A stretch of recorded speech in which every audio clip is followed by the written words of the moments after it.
Bueno, y allí decimos, ¿no? ¿Por qué? ¿Por qué elige la ficción Chris Marker en esta película La Jetée?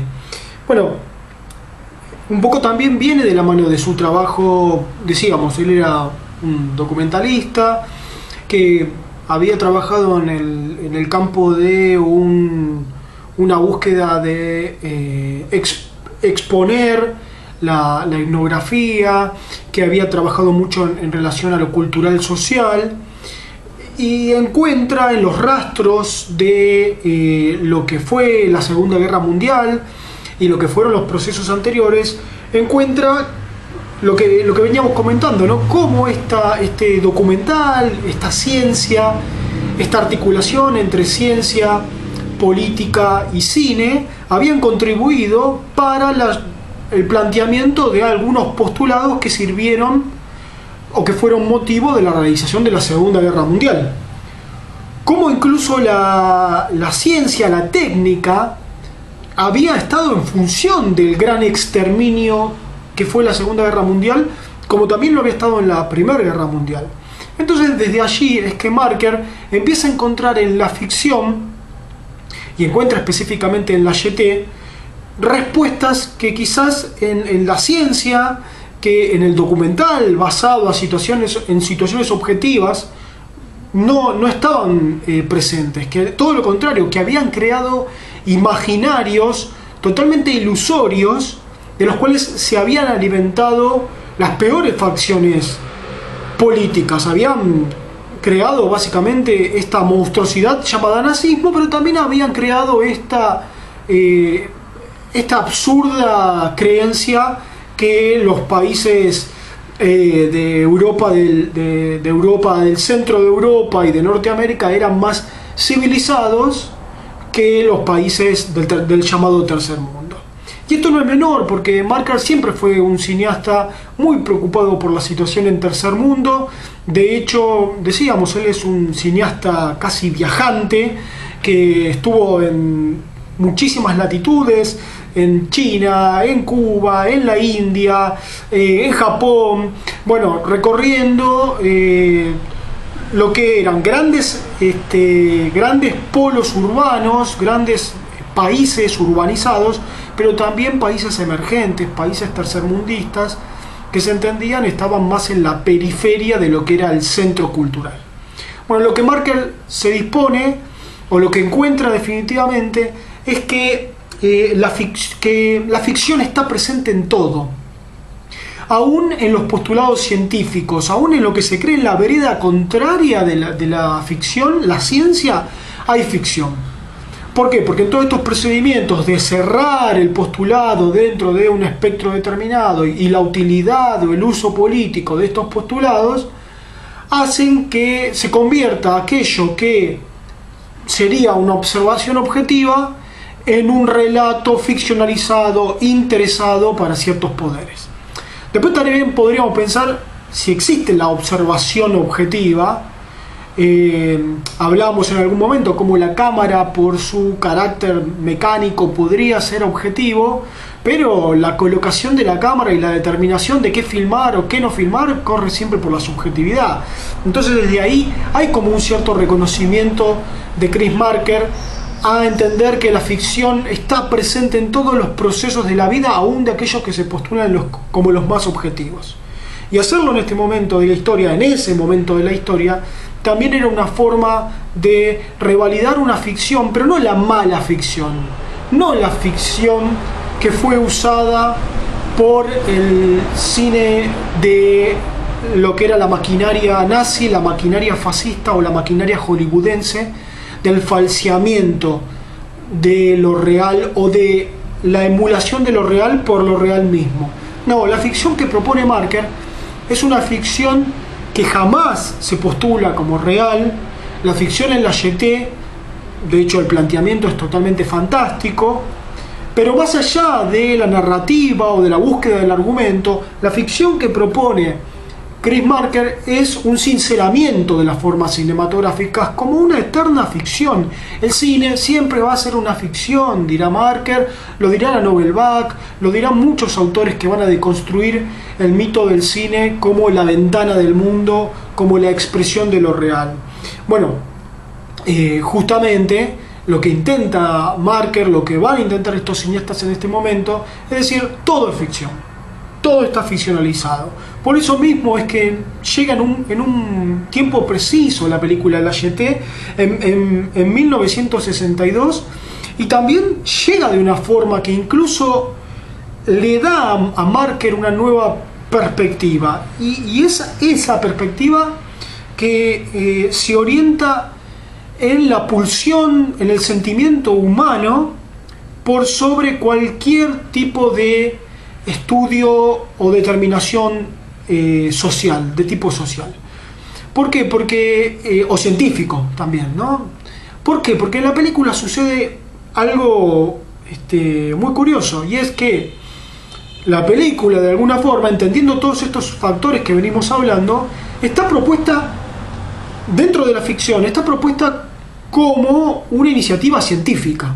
Es decir, los protagonistas de la película están al servicio de un experimento científico. Unos son ejecutadores y otros son los que se prestan como conejillo de indias al experimento. Y esto no es menor, porque acá hay mucho de la crítica que Marker hace a la construcción de la representación artística en relación a la ciencia y a la objetivización de la realidad. Porque miren ustedes, estamos en la Tercera Guerra Mundial, estamos en un campo de prisioneros, todos paralelos con la Segunda Guerra Mundial, ¿no? Estamos en una forma cinematográfica que se supone siempre ha puesto en carácter realista esto que ha ido sucediendo, ¿no? Buscan, por ejemplo, antes de la Segunda Guerra Mundial, durante y después, desde diferentes puntos de vista, se intentó mostrar por medio del cine la realidad de los distintos procesos. Antes de la Segunda Guerra Mundial serían las representaciones, las que primaban, serían las representaciones que hablaban sobre el cuadro de situación social que terminaría derivando en la Segunda Guerra Mundial. En la Segunda Guerra Mundial estarían las perspectivas que dirían quién tenía la verdad. Si fueran los nazis, si fueran los italianos, si fueran los japoneses o si fuera el Occidente. Cada representación cinematográfica buscaba su punto de vista de verdad. Terminada la Segunda Guerra Mundial, seguiremos asistiendo a representaciones artísticas cinematográficas que buscan develar la verdad de lo que fue la Segunda Guerra Mundial y el Holocausto. Bueno, un poco Marker en esta película parodia también esa perspectiva, porque tenemos una Tercera Guerra Mundial como alegoría de la Segunda, porque tenemos un campo de refugiados y porque tenemos unos protagonistas que se proponen llevar a cabo un experimento científico en relación a los viajes en el tiempo.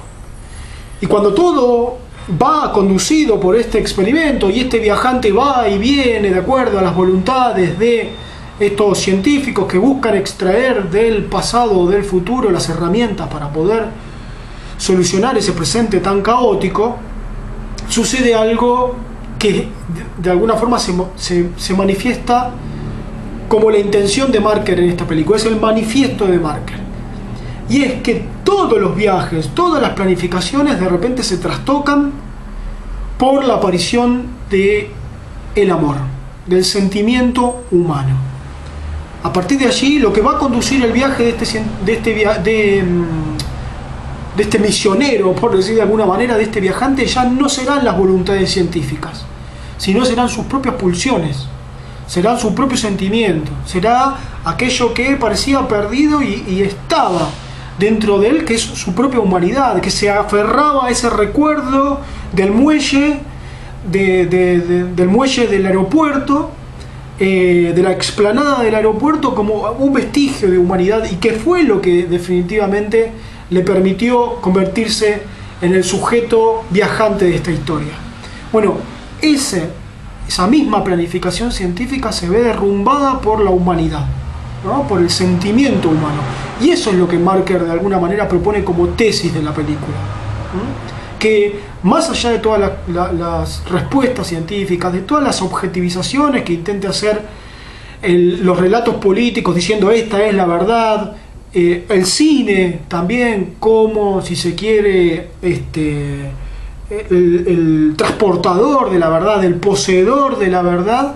Bueno, todo eso se ve trastocado y se ve derrumbado por el sentimiento humano, por la pasión humana. Entonces Marker dirá, yo puedo hacer todos los documentales del mundo que quieran, podrán hacerlo mis colegas, pero habrá algo que ninguna ciencia, ni ningún documental, ningún arte podrá definir nunca, ni podrá dominar. Y eso es lo que de alguna forma compone la humanidad misma, ¿no? Que es esa pulsión irrefrenable por el sentimiento, por el amor, que es lo que a este sujeto lo lleva a la muerte. Sí, es verdad, lo lleva a la muerte, pero lo lleva a cerrar su vida. De hecho, la vida de este personaje se cierra como un círculo, también a manera de desbaratar la línea progresiva, teleológica, como si fuera una flecha, que es el tiempo de la modernidad, ¿no? Esa modernidad que planteaba que la humanidad iba en un camino hacia adelante, hacia como una flecha a conquistar el futuro, en base a la técnica, a la ciencia, al arte, al cine, y que de repente se vio golpeada frente a su propia esencia en la Segunda Guerra Mundial. Bueno, esa flecha que intentaba restablecerse para continuar su camino hacia adelante, a este camino del progreso, Marker la convierte en un círculo, ¿no? Porque ese mismo personaje que iba a ser aquel que llevara la flecha de esta sociedad hacia adelante, el que llevara a la ciencia a poder salir de este apocalipsis, termina encerrándose en su propio destino, en su propio sentimiento, y termina convirtiendo esa flecha en un círculo interno de su subjetividad interna, desbaratando toda planificación científica. Desde ahí es que me parecía muy importante el aporte de Lafayette en materia de un humanismo que lo va a enfundar a Marker en toda su obra de aquí en adelante, ¿no? Esas obras un poco más frías del inicio van a encontrar de ahora en más una pulsión más humana, y se va a ver reflejado esto en sus representaciones de la política que va a llevar a cabo tanto en Cuba, con 2 documentales que va a hacer en Cuba sobre la Revolución Cubana, pero también en todo el tercer mundo, en Europa mismo y en algunos países de Oriente. Bueno, esta humanidad, este entender que la humanidad y sus sentimientos terminan primando ante cualquier planificación científica, ante cualquier postulado y ante cualquier correlato de un poder político.